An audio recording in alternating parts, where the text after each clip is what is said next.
Hello everybody, if you hear slurping sounds in the background of this video, my cat is drinking water. It's important to stay hydrated.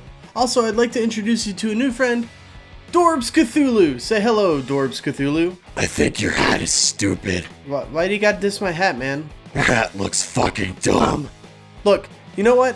I don't fucking diss you about your dumbass tentacles or your stupid wings. You can't even fucking fly. I don't have to take shit from you. You know what? Time out. You can't come out until the Q&A video's done.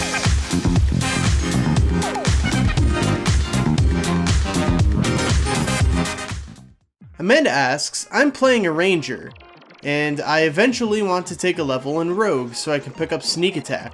What level should I be when I do this? Now, you can multi-class in D&D 5th edition anytime you gain a level. So, say you're a fighter level 1.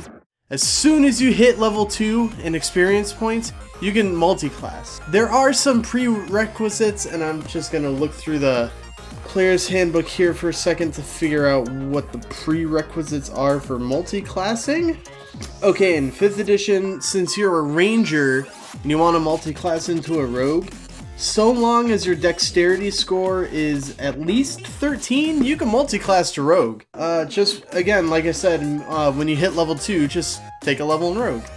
But you do have to keep in mind that every time you level up, that will be your total character level. So, if you're Fighter 1, Rogue 1, and then you hit 3rd level, you have to choose which level you want to put that in. Do you want to get another level in Fighter, or you want to get another level in Rogue? So just keep that in mind when you do multi-classing. Trevor asks, what is your favorite race/class to play in D&D? Now, as far as race go, I've always had a soft spot for half-elves. I don't know what it is about half-elves, I just really enjoy playing them a lot. Humans in D&D don't really get to do anything special. Basically, when you play a half-elf, you're just a special human who has some elvish features. I just really enjoy playing those kinds of characters. As far as class goes, probably Bard or Rogue. I've always kind of liked the swashbuckling kind of character tropes, like anti-heroes. You know, I draw inspiration from characters like Han Solo, so playing a rogue is always really fun. But I also like playing bards just because bards are so versatile. They can do magic, they can fight. But yeah, I just like playing bards, rogues. I like playing rogues for multiple reasons. One of my favorite things to do as a rogue is that I may not be good at like doing a lot of damage, but I'm really good at sneaking around and taking pot shots and kind of like scouting and treasure hunting.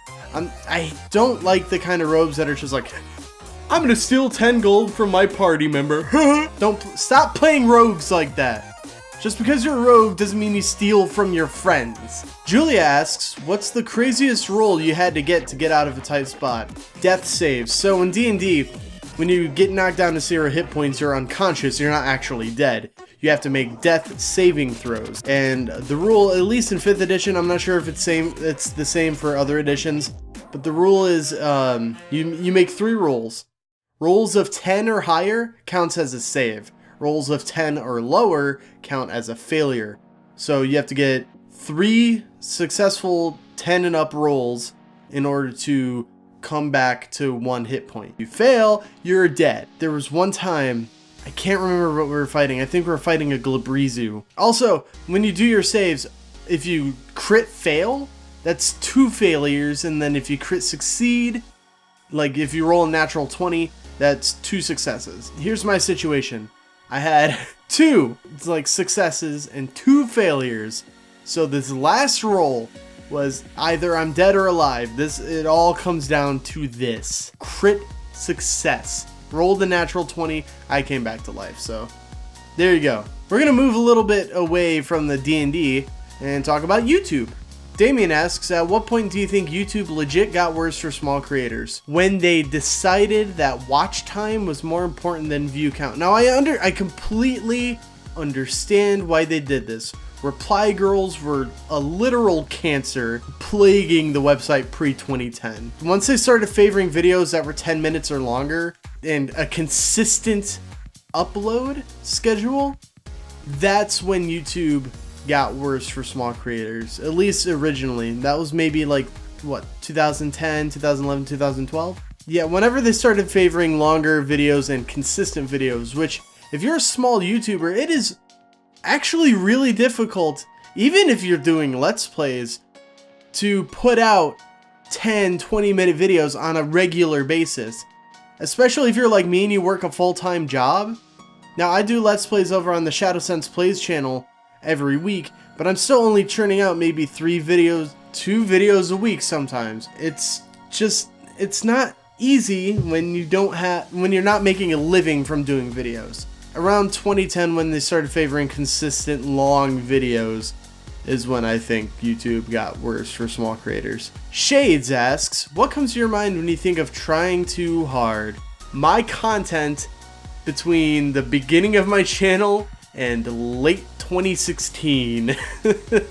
I don't really have a real answer for that, but I do think up until I kind of got my shit together, late 2016 is when, but before that is when I tried way too hard. Joshua asks, what motivates you to keep making content when faced with YouTube censorship and larger channels getting special treatment? I just like making videos, like just doing stuff like this where I can just talk. This sounds kind of narcissistic, but I like hearing myself talk. And especially when there's someone to talk to, and when you're putting videos out on the internet, you're talking to literally whoever just happens to stumble upon your video and leave a comment. Videos also offer a different kind of creativity than other forms of media, whether it be art or writing or music production. It's fun to experiment. It's fun to learn all these different things about video creating. But I think what really motivates me is just the social aspect of doing YouTube videos. That, and I get to showcase my personality and whatever creativity I decide to muster up on any given day. So yeah, that's what motivates me. YouTube censorship I haven't really had to deal with because I don't really think slapping a yellow demonetized button is really censorship. And then larger channels getting special treatment. I hope they're finally cracking down on it, because Logan Paul just got advertisements removed from his videos, at least temporarily. I mean, he got punished a bit, but he's still making millions of merchandise sales, but that's a topic for another time.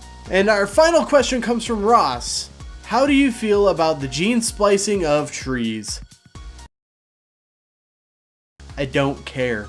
Anyway, that'll be it for this Q&A video. Thank you guys so very much for watching Thank you guys so very much for watching. If you liked the video, give it a thumbs up. If you want to see more videos like this one, please consider subscribing. And until then, Dorbs Cthulhu, you're out of timeout. How do you feel? I'm going to eat your soul and bring it back to the depths of Relay. Okay, you're going back in the timeout corner for now, buddy. Guys, I think Dorbs Cthulhu is on a mission to steal my soul. It might happen. Who knows? See you next time.